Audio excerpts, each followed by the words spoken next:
How you doing there? Just a quickie before we start. On the Apple podcast, why don't you double click on David McWilliams Plus? It's right there when you open the podcast. You get ad-free, you unlock early access. Just double click and away you go. David McWilliams Plus. You get this pure and simple. To understand the economy, you have to understand human nature. This podcast is powered by Acast.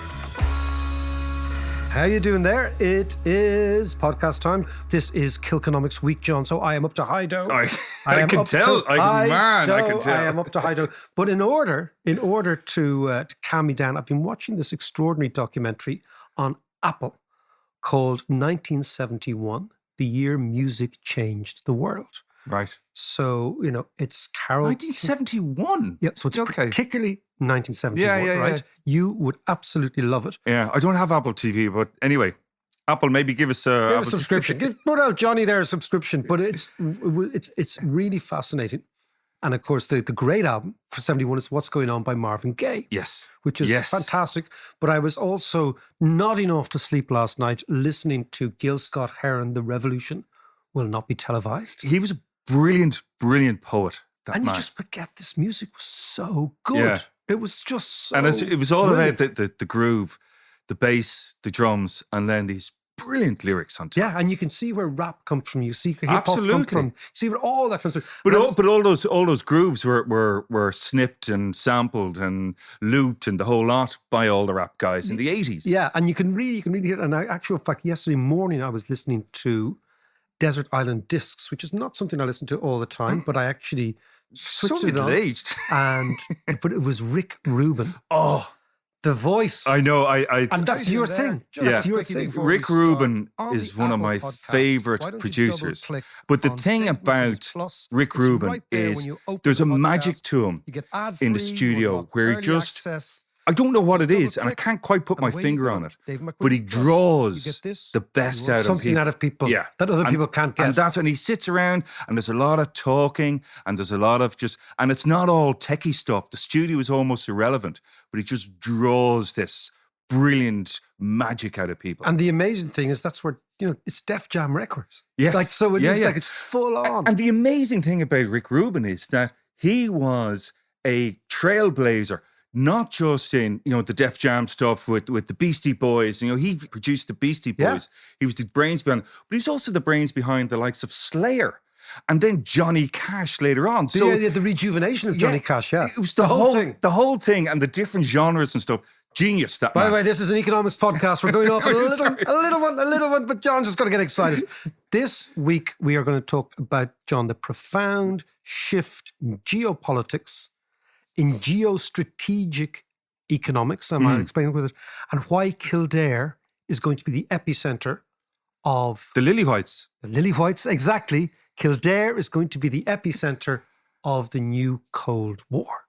So that's what it's all about. Why Kildare is going to be elevated. In fact, in the event of a hot war, of a World War III scenario, or at least moving towards it, why Kildare is going to play an outside role, not just in Ireland, not just in Europe, but globally. Okay. That's what this week's podcast is about. This is interesting. Okay. So we're going to go to Taiwan, right, in a couple of minutes. With Angelica. With Angelica Oung, who's also coming to Kilconomics. All the stars are coming. All the stars are aligning. But what we've seen in the last 2 weeks, the United States imposed a total ban on the export of all semiconductors, highly evolved microchips. Yeah. Not just the export to China, but anybody doing business in the field that knows anything about them is going to be sanctioned. So the State Department of the United States has just said, okay, China is now the enemy, right? And we're going to explain what has been happening in China, why they've come to that view. But it's very rapid and it's a huge shift. I was going to say, it does seem to be, because up until quite recently, China was the main market, and their friendship, as it were, seem to be getting on really good over the last 10 years. Easy friendship, but a friendship. Yeah, you're right. Yeah. It was a change. Well, it was this idea of what some historians call Chimerica, that China and America were blended into one, right? Yeah. And it's all this idea. That's a bit like Brangelina. Exactly. It's like Brangelina. Yeah, gotcha. Yeah, exactly. But what happened to them? There you go. What happened to them? There you go. Anyway, so that era is over and we're in a new era. And Angelica's going to talk to us all about that. But for us, okay, who are not in the region, what it actually means is that idea that globalization, right, over the last 30 years would lead to not just trading together, but would lead to a sort of a conformity of worldviews. That's out the window now. And basically what you have is that China looks at Russia. Russia's almost a sideshow now for the Americans, right? Right. The real thing is China. So China looks at Russia as Can't take their eye off the ball, though. no, but I'm just saying. Like, Yeah. But China's looking at Russia as their petrol station. Right. And Yes. and then what Russia is demanding from China is that the Chinese produce reasonably sophisticated, which they do, manufacturing goods and retail goods for the Russian market. That's how the Russians will get over sanctions against us. In return, they will give discounted energy to the Chinese, who have no energy, with the exception of coal. Right? They've no oil, they've no gas, just coal, right? And that's the deal between those. And maybe that's the only lifeline that Putin has. So Russia, are you saying that Russia becomes the kind of the lapdog of China? Yeah. Right. Okay. Yeah, okay. Russia's, it's all gone for Russia. Well, that's kind of humiliating for Putin, though, as well. It's very humiliating for Russia, but realpolitik demands that you look at the world not as you'd like it to be, but as it is. Okay. So the Americans are saying, okay, hold on a second. This is the name of the game. So what they've imposed this ban on semiconductors. Why? Because high-end microchips are what drives military spending, but not so much military spending, military computing. And they've looked at what's happening around the world and they said, we don't want them to get any access to this. And this has happened unbelievably quickly. And what it does is it has to recalibrate all our ideas of the global economy. And the reason Kildare is important in this, okay, is that the World Trade Organization about 2 months ago produced an amazing chart, like a chart, John. Yeah, right? yeah. And it Good showed chart. the impact of China on the world, right? And I've borrowed this from a guy called Noah Smith, who's a great Substack, who's been on the show, right? Yeah, Rabbit Great, Man. Yeah, the man who likes the rabbits and Yates. They're his two obsessions, right? Yeah. And what he's saying is that, the New World Order is this one where the West, i.e. us, will actually have to act together against China and Russia. So that's America and Europe together and whoever decides to come in on our side. And the Americans are now leading this way. And what he was talking about was, the world has changed. And he showed this chart, and the chart was supposed to show the impact of Chinese supply chains on Europe, America, and Japan. So he put it up. But what I saw was there was one outlier. You know the way sometimes in a chart you see this little outlier? Yeah. And I said, what's that? And the outlier was Ireland. And it's the shift in Irish supply chains from 2000, when we were almost completely dependent on Europe and Britain. Okay, so that's what we exported to them, we traded with them, etc. Now the Irish little dot on the chart has shifted right over to the United States. So Ireland is that country that we kind of wanted it to be, which is this bridge between Europe and the United States. So our supply chain has changed completely. What Noah Smith was talking about, this is going to happen, right? Yeah. It's already happened for Ireland. We're miles ahead of everybody else. Okay. So Ireland, I'll give you a couple of figures, right? And this is important. In 1975, Irish exports to North America were valued at 4 billion.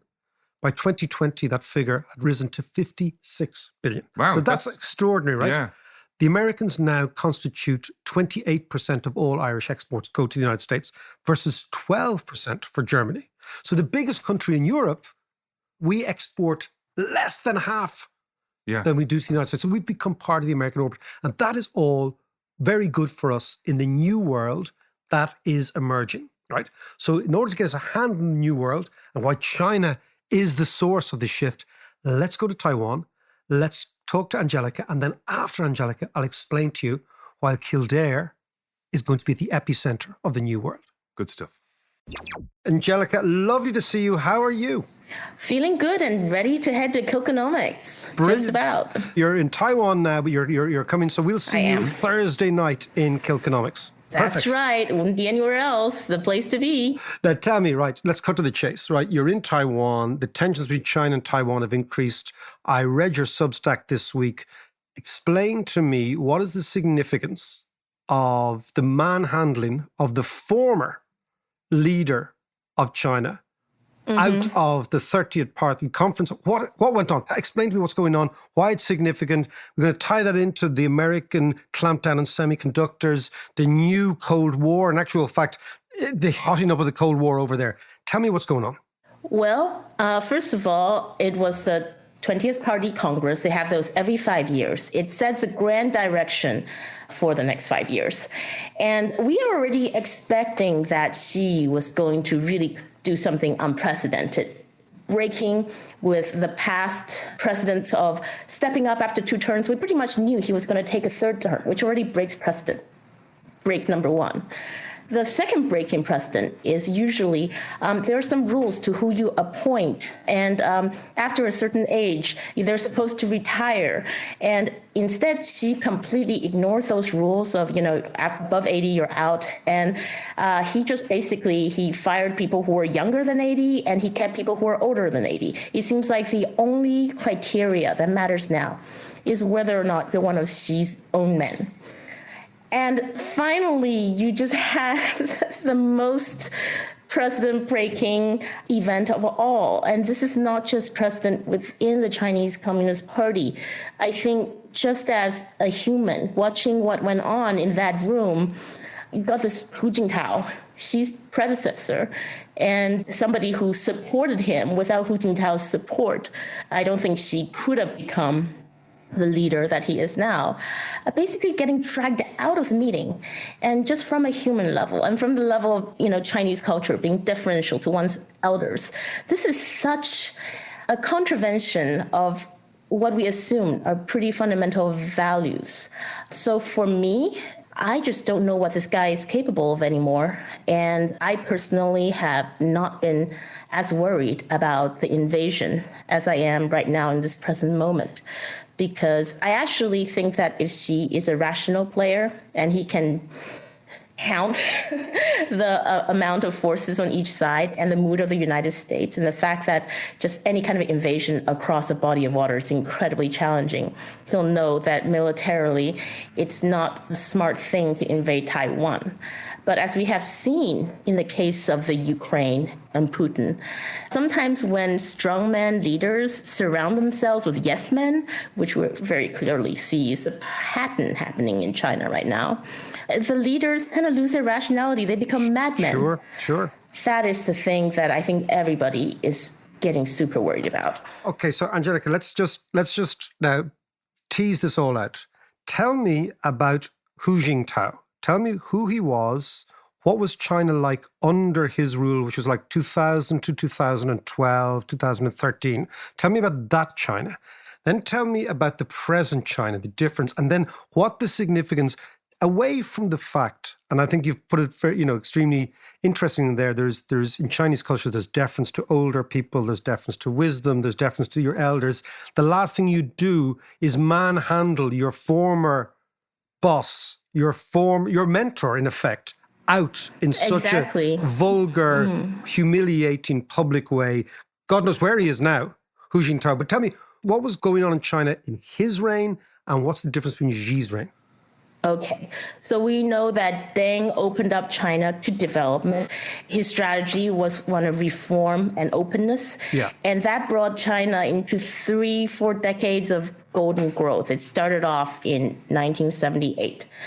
And after Deng, we had Jiang, and then finally Hu Jintao. So we had precedent of 3 leaders that continued on Deng's trajectory, and they've all been very orderly in giving up power after serving 2 terms. And from the Deng to the Jiang Zemin, to the Hu, there's a feeling that China was on this track of becoming richer, becoming more prosperous. And even though, there was the Straits crisis, they never gave up their claims on Taiwan. There's a sense that they're becoming a technocratic nation, and the threat of another strongman taking over, even though it's in the back of their minds, so I'll explain later, there's a sense that they just have the institutions in place to prevent it from happening again. And Hu Jintao, the third of those technocratic leaders, presided over a totally like the most golden area of Chinese GDP growth. I hear people talk about it, people who went to China to see their dreams of wealth and becoming fabulously successful in the process. They talk about it with like extreme nostalgia. And it was an era of unprecedented prosperity. But I think always waiting in the wings are the people who never really gave up on the other dream of China, which is the Maoist to leftist dream. And they were kind of just, hanging around in the background. And if we can rewind to 2012 when Hu Jintao, this leader, technocratic leader who encouraged growth, encouraged economy, he was due to step down, and there was a leadership struggle between the different factions within the Chinese Politburo. And I should note that these factions, I do believe that they're real, but of course they're very non-transparent. So we can only say that they're fighting over who should succeed who. And let's just say that Xi Jinping, he wasn't really a top-of-mind candidate before 2012. I don't think he was. Everybody thought of him as being pretty mediocre as a leader, as a person. And there were some more colorful characters that are in the hat. You had Li Keqiang and you had Guo Xilai, and they all had their own faction of supporters. But in fact, the guy that came out on top, Xi Jinping, was elevated. Perhaps he seemed unlikely to become a strongman. The fascinating thing is that this is precisely the same story as Putin. So Gorbachev gives way to Yeltsin, but not in the same orderly fashion, because Yeltsin and Gorbachev hated each other, actually. But Yeltsin comes in, and in the year 1997, between 1997 and 1999, Russia had 5 prime ministers. So they went through 5 various people that the Yeltsin faction was saying, who can replace me? He picks from complete obscurity this nobody from Leningrad. People are like, oh yeah, well, this guy is going to be around for a little while, but he's a compromised character. He's obviously beholden to one faction or the other, and he comes through and he turns into Vladimir Putin. What I see is exactly the same type of progression. So we have Xi right now. He's in complete power. Explain to me what he has done in the last couple of weeks to make you even more concerned, like in terms of the language he uses, in terms of the methodology he's using, in terms of what he's saying about Taiwan, what he's saying, because it's very clear that the Americans have shut the door on China. So explain to me what's been going on in China, in Chinese. Well, I feel like the most concerning part is probably him being against Taiwanese independence to the charter, which he did in the 20th Party Congress. I feel like that is a move that really kind of sets a tone. Usually what they would do is have those top level directives, which will get broken down by the local, it's kind of like, this is the direction of the company, and then your department is responsible for coming up with the KPIs that'll help you move towards this, and then how well you can meet those KPIs will determine. This podcast doesn't understand. This podcast doesn't understand what is a KPI. John and I haven't had a proper job for about 25 years, which is basically 50 years between the pair of us. What is a KPI?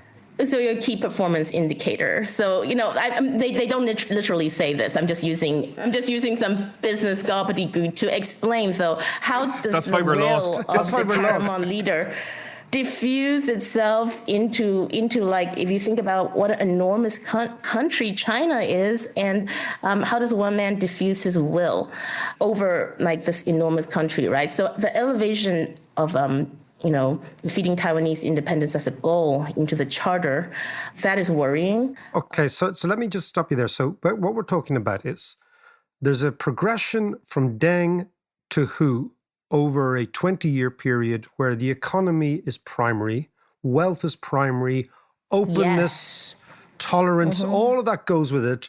Taiwan falls off the charter as an important thing. It's something we worry about, but it's all economics. They pay lip service to it. They pay lip service. And they will say things like, I forgot who said this exactly, but it's like, oh yeah, and the unification could happen in 100 years. And then by that point, who cares? Who cares what happens in 100 years? So basically they're playing the long game. So now what you're saying is that the economy, which used to be absolutely central to the Central Party Committee, is now underneath these goals of nationalism, of totalitarianism, of closing, of control.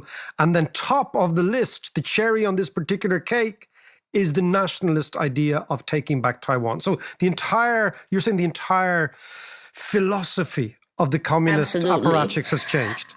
I think this is if you've seen the video, just on a human level, you can't but feel terrible for Hu Jintao, because first of all, he was trying to look at a folder, and then people were trying to stop him from looking at what's in this folder. We'll never know what's in there. And he was kind of hoisted up by his armpits, and you could see him gently trying to resist before, and he still just has this look of incredulity on his face. And there's plenty that Xi Jinping did before this as signaled that he was going to turn the back on Deng's China, the China of openness and reform. But this very concretely is the end of the era. And everybody feels this on a visceral level. You can see it in the crashing stock markets in Hong Kong, in China. You can see it in the people that's trying to get out, the people who still had any trace of expectation about how Xi's taking a different path, but he can still be reasonable.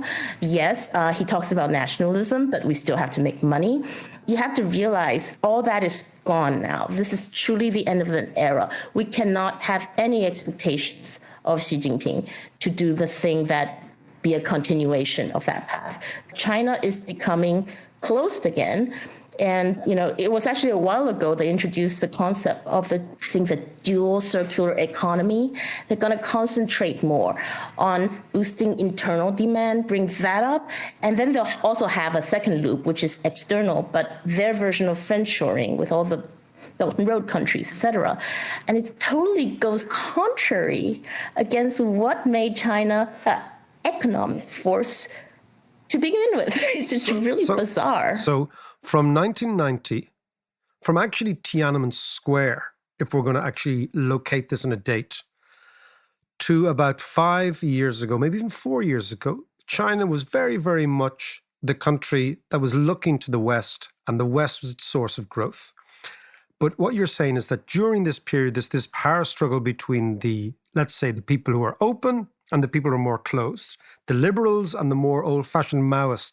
Now we're in a situation where maybe it's a result of COVID, maybe it's a result of geopolitics, that Xi has now thought this is his moment to change. Maybe it's because of the fact that the West looked quite weak in the beginning of COVID.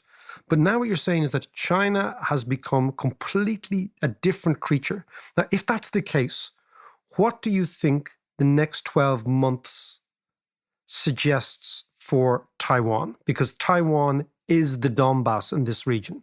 Taiwan is the area where the West and China could actually go to war. Well, first of all, just to rewind a little bit, I actually think Xi has had this plan hatching all along. If you look at the diplomatic cables that was written before he came into power, he already was described as somebody who valued social stability and national strength over getting rich. He was never like a Hu Jintao. He described him as somebody who could be corrupted by power, meaning he never loved money. She never loved money. And he was probably always just biding his time for a good time to turn China back into the more ideologically pure version that he believed in, which is quite ironic since his family suffered a lot in the Cultural Revolution. Well, it is kind of funny because it has a Cultural Revolution feel to it when you take somebody out in public and you humiliate them in public, because my understanding of the Cultural Revolution was that a huge part of the change in the Cultural Revolution was humiliating people in public all the time and having these sort of show trials and show moments and events that basically transported people into a world of us and them all the time. Angelica, I just want to ask you a quick question. I'm really curious about the COVID zero policy, because that's clearly having a damaging impact on the Chinese economy. Is there an ulterior motive to have a COVID? Absolutely. And what would that be?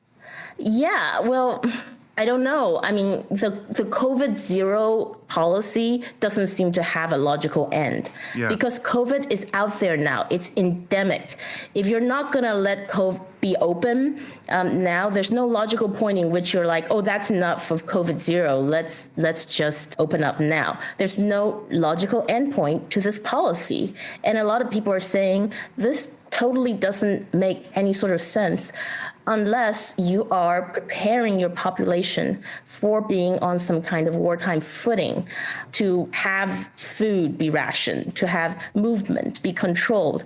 And that is something, again, like I really usually hate to speculate and stay away from speculating, but the flow of information out of China is so non-transparent and the stakes are so high that we have to take that possibility into account. But over the last couple of weeks or last month, we've seen a few kind of protests and demonstrations and stuff. Is that building or is that being crushed? I'm sure all those people who were brave enough to put out any banners, any kind of, first of all, they absolutely know when they did that, the consequences will likely be the end of them. And that's how desperate they've been pushed.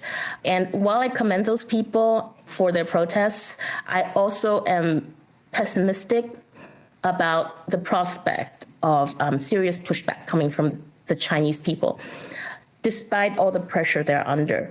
And it's just, there's so many tools at the ruling party's disposal to control what people do, who people contact, even how people think. If you think about an enormous amount of thinking that we do that's influenced by the internet, Chinese Communist Party controls all that. So it's very, very difficult for individual discontent and even individual action to coalesce into something that would more seriously threaten Xi's power, basically. I don't see it being a big factor right now, unfortunately. Right. Now, let me just end by talking about Taiwan, right? The Americans have now very clearly shut off all semiconductor exports to China. Anybody who's even involved in business in China, involved in semiconductor business in China, will be sanctioned personally, not just the corporation, personally. What does this mean, and what is the mood in Taiwan right now? Well, first of all, this is a very good move, and they should have done it 5 years ago. But I really believe the urgency of cutting China away from any further development in high-performance computing was made very clear by the progress of the war in Ukraine. We've seen that how the Ukrainians, having a smaller army, was able to really strike from very far away using pretty old equipment because they were able to fit like smart guiding systems onto those old equipment. And so I think to the US, everybody was learning how this postmodern warfare was going to work. And the US very clearly saw that to prevent China from getting stronger in this respect was key to the defense of Taiwan.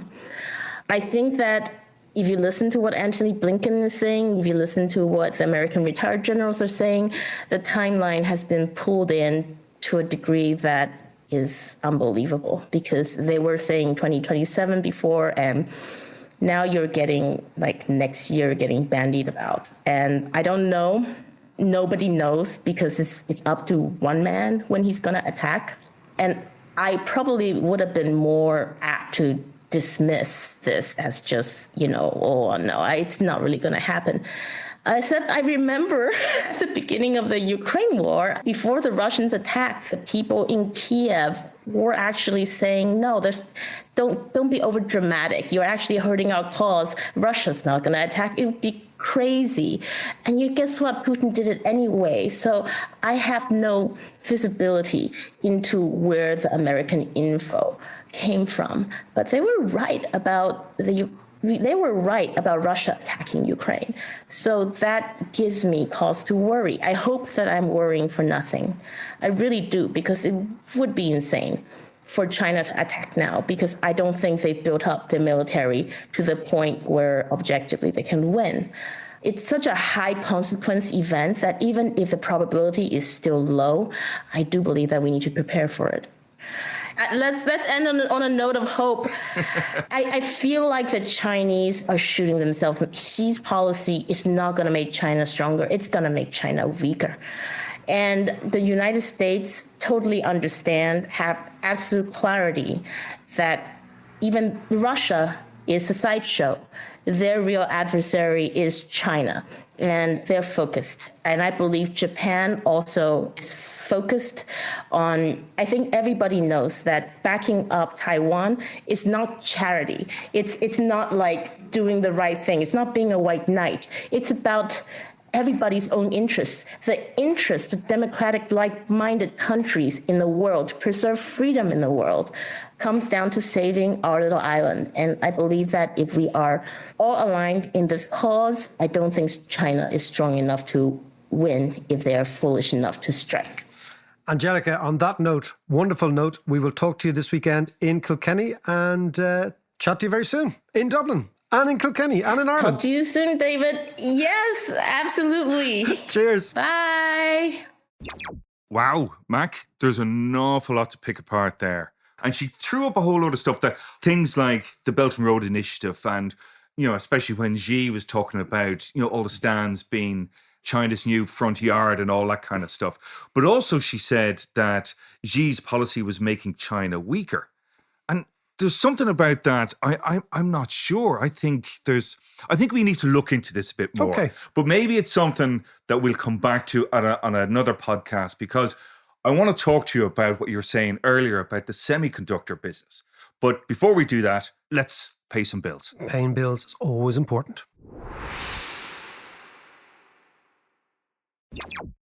You were talking there about the semiconductor side of the economy and America wanting to control that whole side of things. Explain a little bit more about that to me. First of all, semiconductors basically are microchips that go into computers to make them work. And 3 companies in the world are at the very, very advanced stage of that. One is Intel, American company. Yeah. One is this Taiwanese company, which is the Taiwanese semiconductor manufacturing company.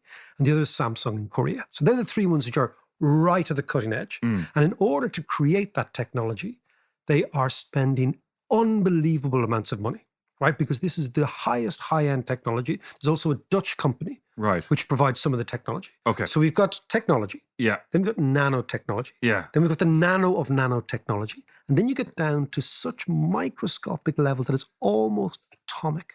Right, It's quantum stuff, is it? Tiny, tiny, tiny things, yeah. And according to people who know, like engineers, they're talking about things like bending light to get really high-end stuff. Now, for years, Intel only allowed 2 workforces outside of America to involve themselves in this high-end stuff. One was the workforce in Ireland, and the other one was the workforce in Israel. So they have 2 big fabs outside, right? And we forget that this has always been small part of Intel has always been part of the American defense community, right? Now what we're going to a world where in the past, markets used to decide where investment was going. That's all over now. It's governments, because investment in this stuff is strategic and it's military. So it's the Americans have said, okay, guys, you're with us. We're going to hermetically seal our supply chain. So only workforces that we really trust, like the Irish and the Israelis, are on our side. Now they're building a big fab in Germany. The reason they're building a massive fab in Germany is the European Union is on side. So they've given them a massive subsidy to do this. So what the West is Germany doing also needs to change their kind of business business model. And Germany needs to change its business model. Except they can't just build cars anymore. Yeah. So what we're looking at is this total recalibration of very, very high-end technology, right? We know there's only 3 companies in the world capable of doing this at that level, right?